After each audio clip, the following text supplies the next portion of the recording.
Le Grand Matin Sud Radio, 7h-9h, Jean-Jacques Bourdin. Nous revenons sur l'idée de Gérald Darmanin, le garde des Sceaux, qui veut rétablir les frais d'incarcération. Frédéric, bonjour. Oui, bonjour Jean-Jacques, bonjour à tous. Frédéric, je suis très content de vous avoir. Vous êtes à Carcassonne, on le sait, vous êtes un auditeur fidèle de Sud Radio et ancien directeur de prison.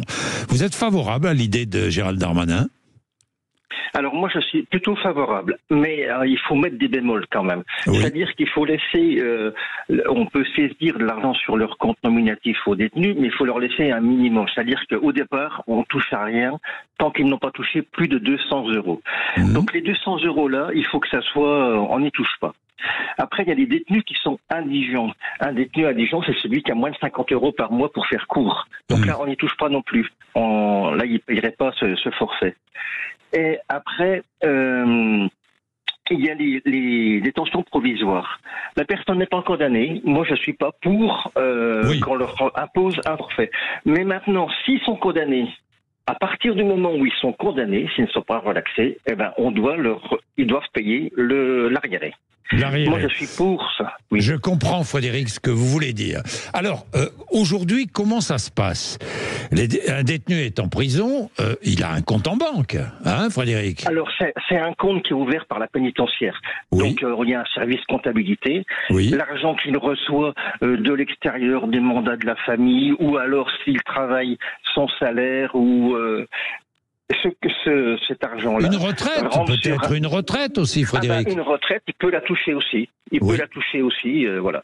Mais il y a des barèmes. Donc en dessous de 200 euros, l'administration prend rien du tout. Oui. Au-dessus, entre 200 et 400, il prend 10%, etc. Mais il y a une partie de la somme, des sommes qui sont prises, qui sont mises sur un pécule libérable. Il faut savoir il n'y a pas de frais d'incarcération aujourd'hui, Frédéric. Non, il n'y a pas de frais d'incarcération, pas du tout. Mais quand vous allez à l'hôpital, ça coûte très cher. Vous avez tout le monde connaît des gens qui sont hospitalisés. Les frais journaliers sont importants. Oui. Oui, je comprends. Non, mais... Après, il faut voir. Vous savez, la télévision, par exemple, en cellule, ils la payent. Ils la payent, oui. En prison, ils la payent. Mais s'ils sont seuls en cellule, à partir du moment où ils sont 2, 3, 4, 5, parce que ça arrive encore, on peut plus leur faire payer. Parce qu'il y en a un qui dit, mais moi je la paye pas, je la veux pas la télévision. Ah oui. Donc ça devient compliqué. Donc il faudrait déjà qu'on puisse avoir assez de place.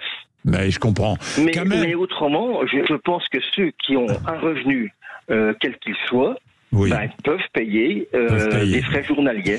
Alors, vous savez, vous prenez 10 euros par jour pour la nourriture, c'est pas exagéré. Hein. Bien sûr. Kamel, Frédéric est donc avec nous.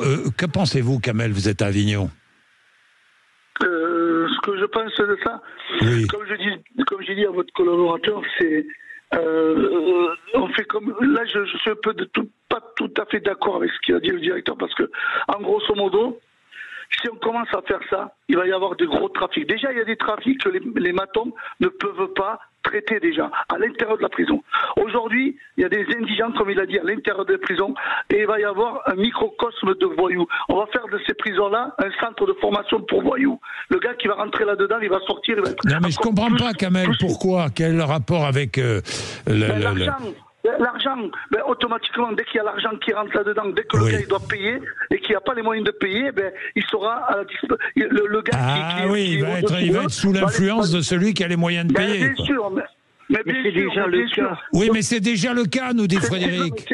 Kamel. Non, mais attendez, c'est déjà le cas. On maîtrise pas ça. Mais là, on va accroître le cas. On va accroître le problème. Le problème, pour moi, c'est de les faire travailler.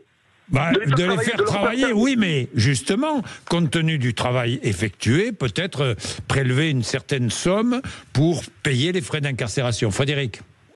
Le travail n'est plus obligatoire en prison depuis 86. Donc, ils travaillent que s'ils ont envie. Et de toute façon, le trafic a toujours existé. Les téléphones, ils rentrent. c'est pas forcément le trafiquant de drogue qui va rentrer le téléphone. Il va mettre la pression sur la personne qui est plus faible, âgée, jeune, qui est incarcérée pour des affaires de mœurs, etc. Et il va mettre la pression sur ces gens-là qui vont rentrer le téléphone. Donc de toute façon, le trafic, il se fait. Mais il faut peut-être sécuriser différemment les prisons. Bien, merci Frédéric Kamel, très intéressant, hein. Vraiment très intéressant, parce qu'on apprend des choses, parce que ça permet le débat, ça permet de réfléchir, et on est là pour ça, savoir et comprendre. L'actu, c'est ça, hein. C'est pas immédiatement du commentaire, c'est d'essayer de comprendre, d'essayer d'analyser, de savoir. Il est 8h.